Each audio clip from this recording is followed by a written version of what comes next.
Hello, my name is Tim Brown, and I'm a composer and a sound designer, and I wanted to take a few minutes to tell you about a great new library that I just found. It's called Density, and it's by Mammoth Audio.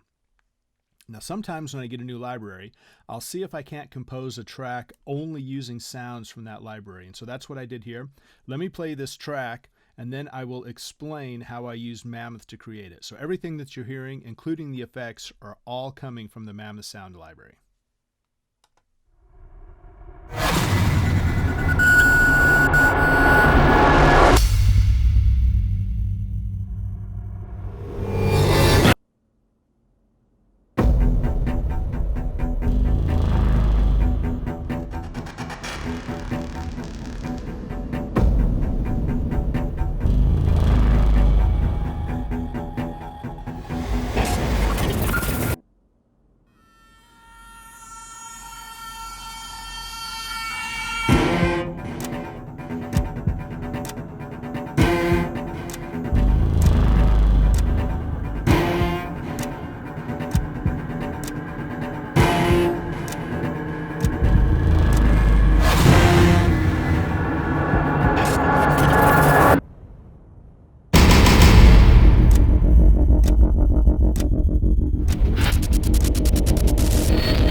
Okay, so as you can hear, the Mammoth library has a ton of different sounds and features. So when I did this piece, I found that one of my favorite sounds in the library was its cello sound. So let me show you this. So when you open up Mammoth at first, you'll see that there are two types of sounds. They have the one-shots, and those are all those booms and the Brahms and the downers and the risers and the hits, the stutter sound effect. All of those come from the one-shots, and there's just a massive library of them. They're really easy to use. They sound amazing. And then they have this playable section here, and in the playable section they have three different instruments. There's a cello, a tuba, and a really interesting throat singer. And then there's a loop section that has a bunch of different loops that you can use to enhance your piece as well. Instrument-wise, I loved the cello and used it extensively in that piece.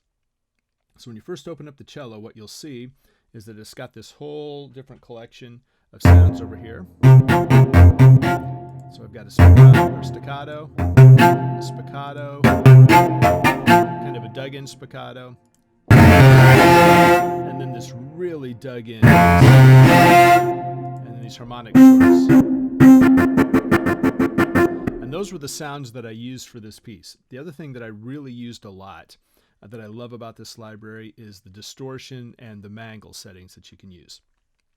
So this dug-in bass I used quite a bit in the song, and to make it have more intensity as the piece went on, I started with zero distortion and then would automate the distortion, so as we moved throughout the piece, you got more and more distortion. And so it just kind of builds an intensity by increasing that distortion. I did that on a lot of the different sounds. It really kind of gives you the ability to create that tension and that movement. So let me show you the cellos here. So the very first place that I used the cellos was right here. At the top of the piece, I took two different cellos, one using the spiccato sound and one using the dug-in spiccato sound, and I panned one hard left and one hard right. And I was looking for two different sounds that would be similar, but that would kind of play off of each other a little bit. I wasn't looking for a traditional like cello orchestral sound. So let me solo this and you can hear it.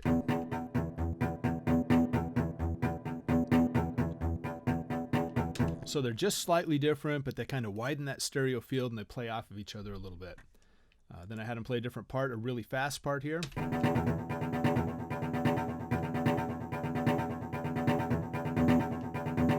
Okay. A little later on, I had them move to more of an ostinato type figure.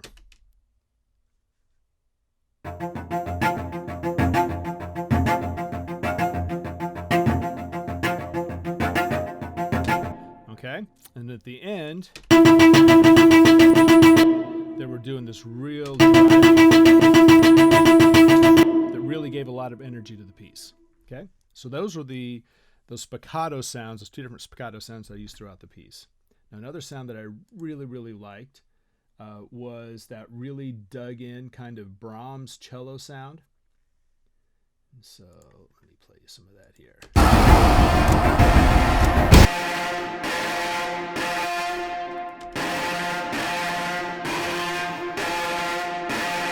And you can hear how kind of mangled and distorted I have it. So on this one, I had the distortion way up to give it that real edge. Earlier in the piece, I wanted it to kind of build for me. So I took and I started off with it not quite as mangled. So here, there's no, just kind of the natural hit, put a little bit of delay on it.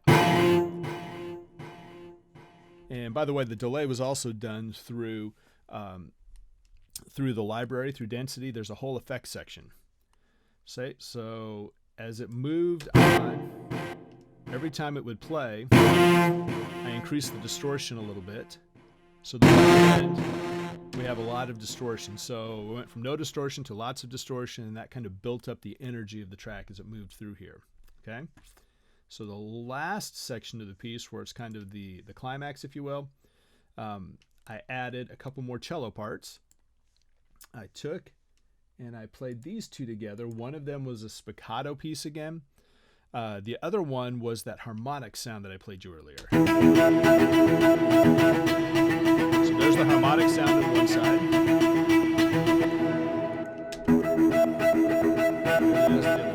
So what I did is I took those sounds, panned one hard left, one hard right, affected them a little differently, and it kind of gave me that sense of energy. I also layered on that really distorted kind of cello playing that Brahms. And then when I combined it with my other spiccato sounds,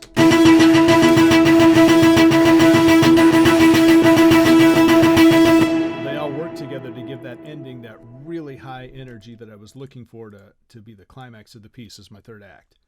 So let me play it all together here for you.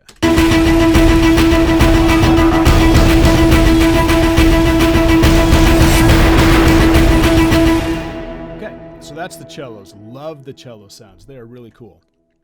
Another sound that I found that I used a lot that I really enjoyed was the tuba sound. And so rather than trying to use it as a traditional tuba sound, and that's one of the cool things about Density, is you can take these sounds and mangle them, play with their attack, their decay, their sustain and release, and come up with a sound that doesn't sound anything like a tuba. Okay? I was looking for kind of a pulse sound to sort of drive the piece.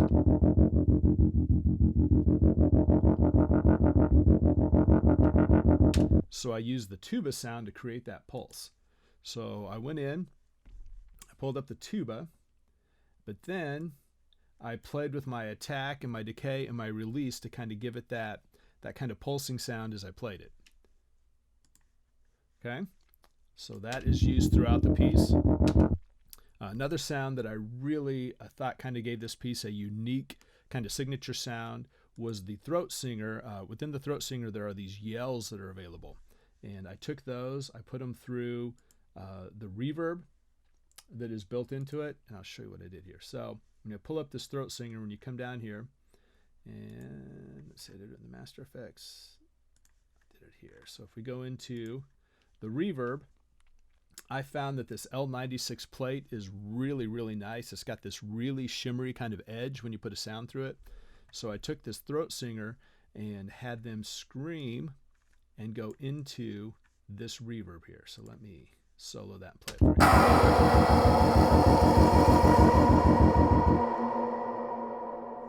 Okay, let me solo that.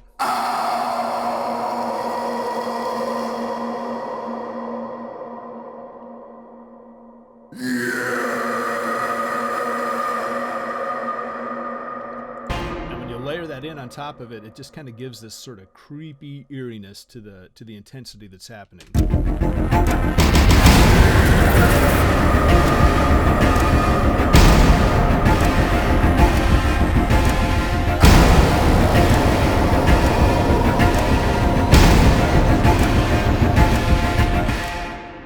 Okay, so those are just some of the things that I really love about the Density library. Again, it has all these just really, really great sound effects for creating the sound design, as well as the instruments to create the musical part of it. So I would strongly encourage you to go check it out. It is a really cool library.